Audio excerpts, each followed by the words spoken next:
we'll tell another one also set in West Virginia. This one I call The House on Farm Road.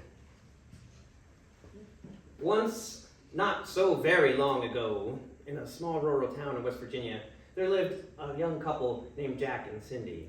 They were young and in love and in the prime of their lives. Jack had just gotten his first real job as a clerk to a local firm. And Cindy, she taught at the local elementary school. They lived in a tiny one-room apartment, saved up their money. But after not too much time, Cindy became pregnant, and they decided that the one-room apartment would be a little too small for three. And so they went out to look for a place to buy on their own. They found the perfect place on Old Farm Road. As soon as they set eyes on the place, they both instantly knew that it was the place that they were meant to be. They fell in love with everything about the house. It was a charming old Victorian farmhouse, and it was so full of warmth and love and all those beautiful little details that you could only find in older houses. Soon enough, they were packing up their belongings to move in. Side by side, over the next 6 months, they worked together to fix up the place. They sanded, they painted, they did little jobs until they had a house that they could be proud of. After a while, Cindy had become pregnant, farther enough along in her pregnancy that she was unable to do the larger jobs, and so she set about decorating the place, especially the baby's room. It was a room just at the top of the stairs, diagonally across the hall from the room that they had chosen for their own room. As soon as they had set foot in the house, they were immediately drawn to this room and knew it was the perfect place for the baby. It was such a warm and cozy place that they were both just sure that this would be the nursery. She set about painting flowers and clouds and scenes of little animals on the walls and crib, hanging pictures and flower vases around the room, until one day she sat back in the rocking chair in the room, looked at her work, and smiled, knowing the house was now truly ready. It was that very evening that things began to get strange. Cindy sat at home, waiting for Jack, because he had been stuck working late in the office. She was sitting there in a rocking chair trying to read a book in the living room, but the baby was restless and kicking. So to calm it down, she decided she might try to sing a lullaby. It seemed to work a little, so she went through her repertoire, singing every lullaby that she could come up with. But just when she thought she had run out of ideas of lullabies, another tune came to her. It was a small fragment of a lullaby. She couldn't exactly say where she had heard it before or who had sung it to her, but it came to her like a memory from long ago. She started to sing it. Over the rolling waters go, come from the dying moon and glow. Blow him again to me, while my little one, while my pretty one sleeps. As soon as she had started to sing it, the baby calmed and seemed to go back to sleep. With the baby calmed down, she picked up her book and tried to go back to reading, but then she heard strange sounds coming from upstairs. It sounded like a set of footfalls quickly running down the hall upstairs. She told herself it was an old house. Old houses creak and settle.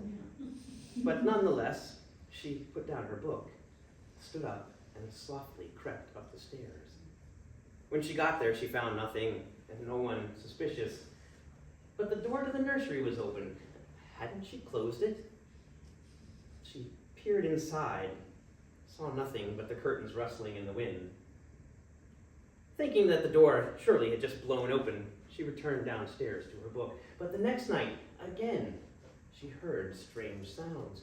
She was lying in bed. The baby was again restless and kicking, and she was finding it hard to sleep.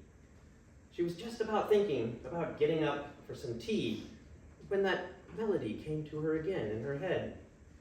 She started humming that little fragment to herself. Over the rolling waters go, come from the dying moon and glow. Blow him again to me,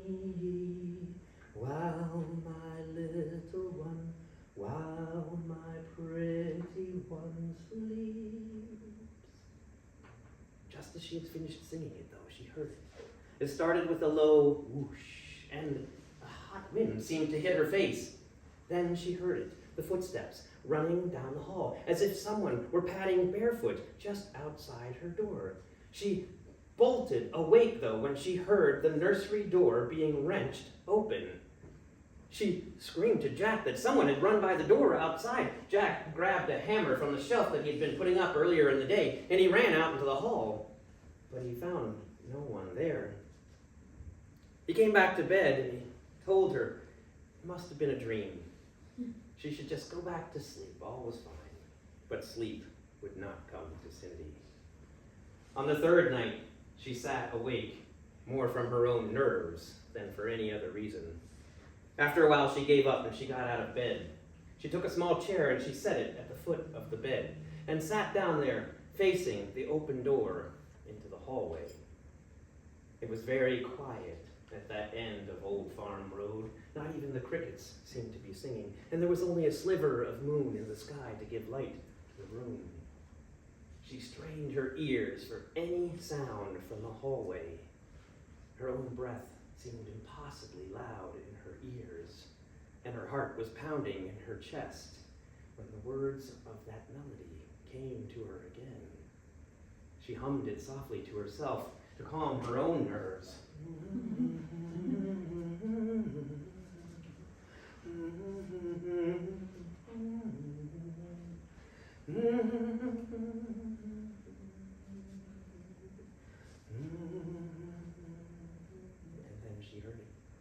The sound again started with a low whoosh, and a hot wind hit her face.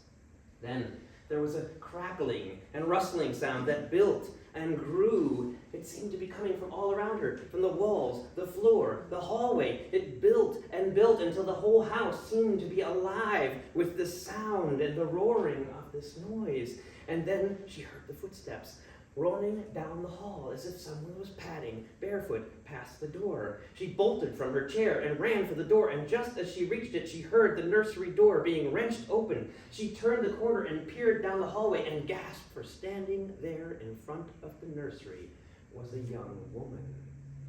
She was dressed in a long white chemise, trimmed in lace. A simple bonnet framed her face.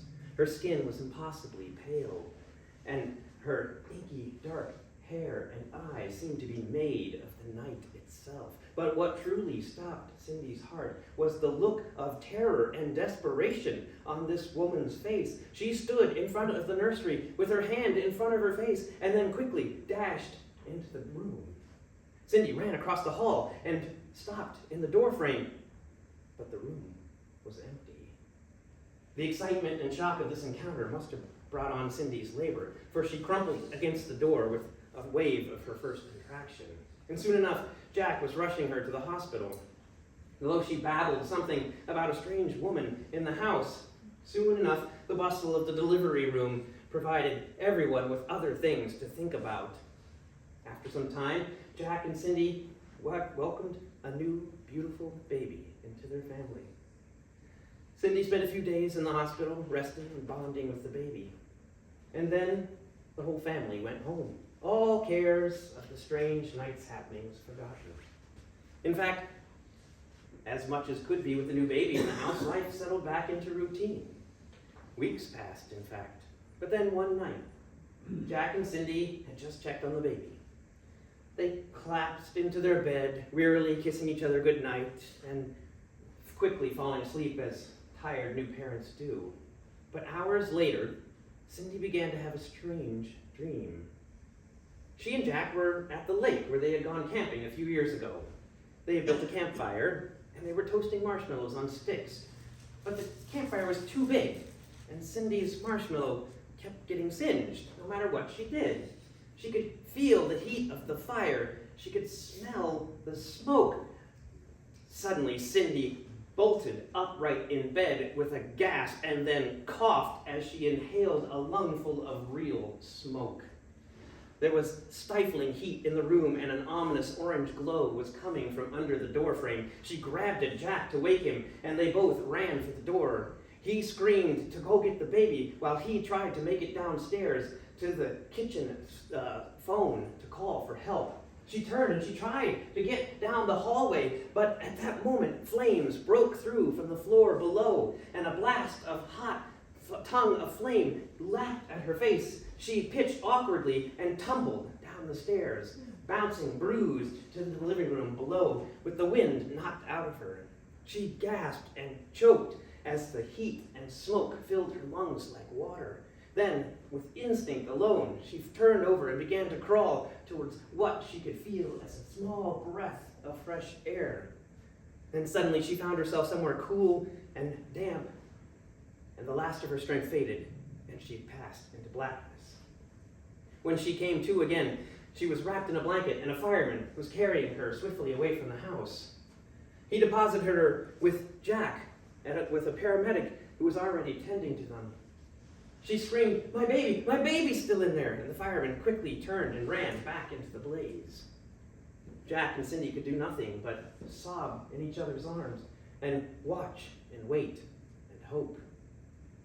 But then, a few minutes later, another fireman came towards the couple, and miraculously he was holding in his hands a screaming, red-faced baby. She's here, madam. She's fine. The other woman brought her out. I'm so glad you had company tonight. Jack said, what? Yeah, the woman with the funny nightgown and bonnet. She brought her out. I turned, she gave me the baby. I turned to get a blanket, but then she wandered off. I hope she's all right. I didn't get a chance to check her. And with that, the fireman turned and went back to his work. Eventually, the blaze was put out, but the house was badly damaged. As the firemen were cleaning up and stowing their gear, the same fireman came back over to Jack and Cindy, and he said that he was sorry for the loss of most of their house, but he was glad that everyone had made it out alive. He emphasized what a tragedy it would have been if the old story had come true right on this very property. He explained that according to the story, years ago there had been a fire at this very same property. A young couple had lived in the house, but the mother and baby had never made it out. They were found together in the baby's room at the top of the stairs. With the insurance money, Jack and Cindy slowly rebuilt the house. They modernized all the plumbing and electricity as they went, but they tried to keep as much of the original detail and warmth of the house as they could. Cindy no longer feared nightly visitations or strange sounds. The woman in white appeared to now be at peace. She was never again seen in the house.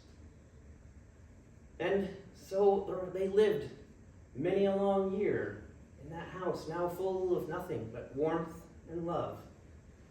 The old farmhouse on Old Farm Road.